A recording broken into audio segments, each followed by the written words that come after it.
नमस्ते, मेरा नाम निकिता है और आप देख रहे हैं बोलता हिंदुस्तान। गोदी मीडिया कितना बेशर्म हो सकता है, आज मैं आपको इस वीडियो में बताऊंगी। जंतर मंतर पर देश के युवा पिछले कई हफ्तों तक मोदी सरकार के शिक्षा मंत्री से जवाबदेही की मांग कर रहे थे, पेपर लीक के खिलाफ आवाज उठा रहे थे, लेकिन देश के बड़े बड़े तथाकथित पत्रकार एक बार भी वहां नहीं पहुंचे, ना छात्रों की आवाज उठाई, उल्टे उन्हें देशद्रोही बताया, पाकिस्तान से जोड़ा, फंडिंग की बातें उछाली। इन्हीं गोदी मीडिया को जंतर मंतर से भगाया भी गया, लेकिन ये महान चाटुकार अपनी हरकतों से बाज नहीं आए।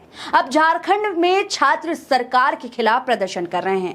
वहां कांग्रेस गठबंधन की सरकार है, वहां पहुंचकर सवाल तो पूछा नहीं गया, बल्कि हिंदू मुस्लिम का एजेंडा भी चलाया जाने लगा।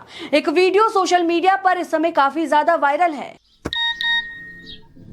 रिंकू, हाँ जी, ये देख आगे तो चले। सत श्री अकाल बीजी। सत श्री अकाल पुत्र।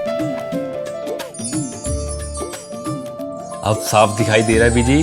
बहुत साफ दिखाई दे रहा है। बीजी इतने टाइम बाद नए चश्मे बनवा ही लिए। किसी अपने ने पैसे भेजे और हर महीने पैसे भेजेंगे। वाह, ਫੋਨਾਂ ਤੇ ਟੂ ਟੂ ਹੋਊਗੀ ਤੁਹਾਡੇ 1 ਤਰੀਕ ਤੋਂ ਬਾਅਦ। ਇਹ ਤੁਹਾਡੇ ਪੈਸੇ ਨੇ, ਇਹਦੇ ਨਾਲ ਕੋਈ ਅਮੀਰ ਨਹੀਂ ਹੋ ਜਾਣਾ ਤੁਸੀਂ। ਮਾਵਾਂ ਭੈਣਾਂ ਨੂੰ ਸਤਿਕਾਰ ਦੇ ਕੇ ਮੈਨੂੰ ਖੁਸ਼ੀ ਮਿਲਦੀ ਹੈ ਇਸ ਗੱਲ ਦੀ। मुख्यमंत्री माँ बेटी सत्कार योजना, आपका अपना भगवंत मान। एंकर अमन चोपड़ा झारखंड के प्रदर्शन में पहुंचते हैं और वीडियो करते हुए कहते हैं कि देखिए, ये खाना मंदिर से आया है, चावल है, दाल है, आलू की सब्जी है, मंदिर से लंगर आ रहा है, यहाँ कोई जुनैद की बिरयानी नहीं खिला रहा है। ये दिल्ली के जंतर मंतर और रांची के प्रदर्शन का फर्क बताते हुए कहते हैं, यहाँ कोई गृह मंत्री को पीटने की, संसद उखाड़ने की, 370 बहाली की, उमर खालिद की रिहाई की मांग नहीं कर रहा है।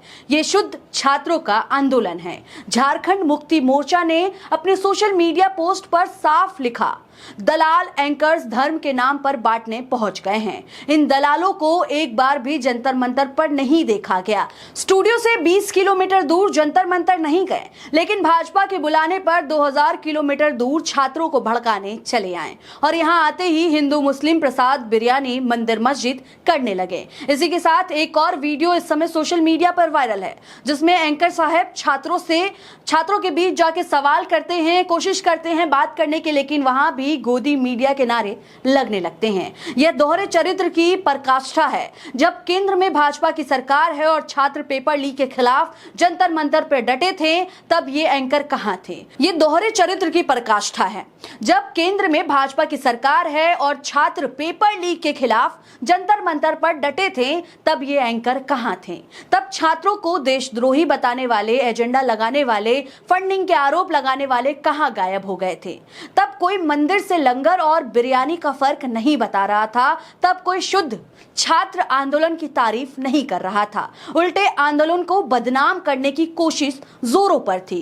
अब झारखंड में गठबंधन सरकार है, कांग्रेस की गठबंधन सरकार है, तो अचानक ये महान पत्रकार पहुंच गए हैं, वीडियो बनाने लगे हैं, खाने की थाली दिखाकर सांप्रदायिक रंग देने लगे हैं। जंतर मंतर पर जो कुछ हुआ या नहीं हुआ, उसे झारखंड के छात्र आंदोलन से जोड़कर एजेंडा चलाने लगे हैं। सवाल ये है कि पत्रकारिता का काम छात्रों की आवाज उठाना है या सत्ता के हिसाब से रंग बदलना है?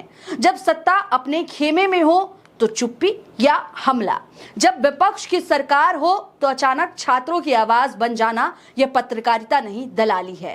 अमन चोपड़ा जैसे एंकरों का यह व्यवहार साफ दिखाता है कि गोदी मीडिया के लिए पत्रकारिता का मतलब सत्ता की सेवा है। जंतर मंतर पर 37 दिनों तक युवा सड़क पर थे, शिक्षा व्यवस्था के खिलाफ आवाज उठा रहे थे, तब इनके कैमरे वहां क्यों नहीं पहुंचे? तब शुद्ध छात्र आंदोलन का सर्टिफिकेट क्यों नहीं दिया गया? तब बिरयानी और लंगर का फर्क क्यों नहीं बताया गया? क्योंकि तब सत्ता अपने पक्ष में थी, अब सत्ता दूसरी तरफ है तो अचानक नैतिकता जाग गई है। जेएमएम यानी झारखंड मुक्ति मोर्चा का पोस्ट सही सवाल उठाता है। जो लोग स्टूडियो से 20 किलोमीटर दूर नहीं जा सके, वो 2000 किलोमीटर दूर सांप्रदायिकता फैलाने पहुंच गए। छात्र आंदोलन को हिंदू मुस्लिम में बांटना यह पत्रकारिता का सबसे घटिया रूप है। छात्र आंदोलन को हिंदू मुस्लिम में बांटना यह पत्रकारिता का सबसे घटिया रूप है। छात्रों की समस्या पेपर लीक है, बेरोजगारी है, परीक्षा व्यवस्था की खामियां हैं, उसे धर्म के चश्मे से देखना और दिखाना जानबूझकर किया गया एक एजेंडा है। और इसके वीडियो को बीजेपी आईटी सेल के हेड अमित मालवीय द्वारा भी शेयर किया जा रहा है। जी हां, ये बहुत अचंभित बात है। जो पत्रकार पिछले 37 दिनों तक जंतर मंतर पर डटे रहे और दिखाते रहे, जो स्वतंत्र पत्रकार थे, वो जो वीडियो दिखा रहे थे, जब वो सवाल उठा रहे थे, जो छात्र सवाल उठा रहे थे और वो वीडियो जब शेयर किया जा रहा था, तो उसमें से बीजेपी के किसी एक सिंगल नेता ने भी इस वीडियो को शेयर नहीं किया था। लेकिन अब अगर हम बात करें, अब झारखंड में जिस तरह से पेपर लीक के मामले में और शिक्षा व्यवस्था की गड़बड़ी के मामले में छात्र प्रदर्शन कर रहे हैं, तो वहां पे बड़े बड़े एंकर पहुंच गए हैं और वीडियो करके बता भी रहे हैं। और उसी वीडियो को बीजेपी आईटी सेल के हेड अमित मालवीय शेयर भी कर रहे हैं। और अमित मालवीय जी बता रहे हैं कि झारखंड के छात्र आंदोलन और राजनीतिक रूप से प्रायोजित अभियानों का अंतर देखिए। वो ये भी बताने की कोशिश कर रहे हैं कि झारखंड में जो छात्र आंदोलन है वो छात्रों का गुस्सा है, लेकिन दिल्ली के जंतर मंतर पे जो छात्र आंदोलन हो रहा था वो छात्रों का गुस्सा नहीं था, वो किसी राजनीतिक प्रेरणा से किया गया था। राजनीतिक, उसमें बताया जा रहा है कि ये राजनीतिक प्रेरित था। अमित मालवीय जी ये बता रहे हैं कि जो झारखंड में छात्र आंदोलन हो रहा है वो छात्रों का गुस्सा है। वो स्वाभाविक है कि शिक्षा व्यवस्था में गड़बड़ी के खिलाफ छात्र वहां पे आंदोलन कर रहे हैं। लेकिन जो दिल्ली में जंतर मंतर पे आंदोलन हो रहा था, जो जेनजी, वो भी झारखंड में भी जो प्रदर्शन कर रहे हैं वो भी जेनजी हैं, और जो जंतर मंतर पे प्रदर्शन कर रहे थे वो भी जेनजी ही हैं, और वो भी पेपर लीक के मामले पे ही प्रदर्शन कर रहे थे। लेकिन दोनों को देखने का जो चश्मा है वो अलग अलग है। झारखंड में सरकार बीजेपी की नहीं है, झारखंड में कांग्रेस की गठबंधन सरकार है, हेमंत सोरेन वहां पे सीएम है, इसलिए वहां का चश्मा अलग है। और दिल्ली में जो है वो केंद्र में जो बीजेपी की सरकार है, और केंद्रीय शिक्षा मंत्री धर्मेंद्र प्रधान के खिलाफ ये पूरा मामला था, जो कि अब नहीं है, शिक्षा मंत्री से उन्होंने इस्तीफा दे दिया है, उसके खिलाफ यहाँ पे प्रदर्शन हो रहा था, इसलिए ये देखने का चश्मा जो था वो अलग था।